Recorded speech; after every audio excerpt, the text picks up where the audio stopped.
Hello, people, and we have big-ish news for Vechain. You know that partnership with the UFC? Well, they've strengthened it and deepened the major partnership, and they brought on a new advisor.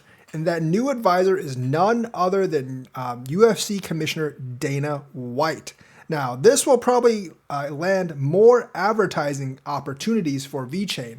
And of course, the UFC does have about 950 million viewers across the world. And that basically, hopefully, gets more eyeballs on Vechain. Now, for myself, I'm not really super interested in these kind of like sports partnerships because I think the crossover is somewhat limited. So, Vechain, a Layer 1 blockchain platform focused on real-world applications, has added Ultimate Fighting Championship UFC CEO Dana White as its newest official advisor to raise more mainstream awareness of blockchain technology. Obviously, they want to raise more awareness of Vechain.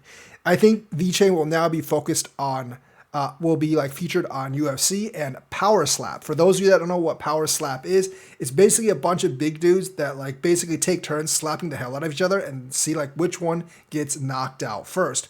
If you ever are drunk and you don't know what to watch, go watch some Power Slap. It's actually kind of hilarious. So Vechain is an incredible partner for the UFC and Power Slap, and I'm honored to join their advisory board. Now, Dana White did not actually get any Vechain, Vetho, or B3TR. However, he probably just got paid in cash, and he's going to obviously advertise Vechain with his network.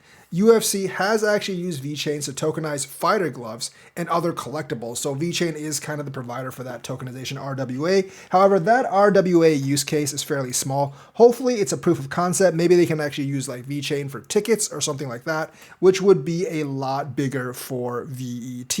So, essentially, this is not a bad deepening of the partnership, but I do want to see a lot more coming out of this. 950 million people worldwide audience, obviously a lot of eyeballs, but once again, like crypto is more the techie crowd, and UFC is definitely more the jockey crowd. The amount of crossover, I think, is limited, but if it can get like just a couple more people into Vechain in the ecosystem, that would actually be good. Once again, I do think they should spend a lot of this money pumping up its own ecosystems, inviting developers and things like that, and doing development, rather than perhaps like getting sports sponsorships. But it seems like sports league sponsorships are kind of the thing for not only Vechain, but a lot of other cryptos. I don't quite understand it. I don't really see the appeal, but maybe they got something that I don't, and hopefully this works out very well for Vechain. So that's the news for today. Let me know what you think. Like and subscribe, hit that bell notifications button. Thank you, and have a nice day.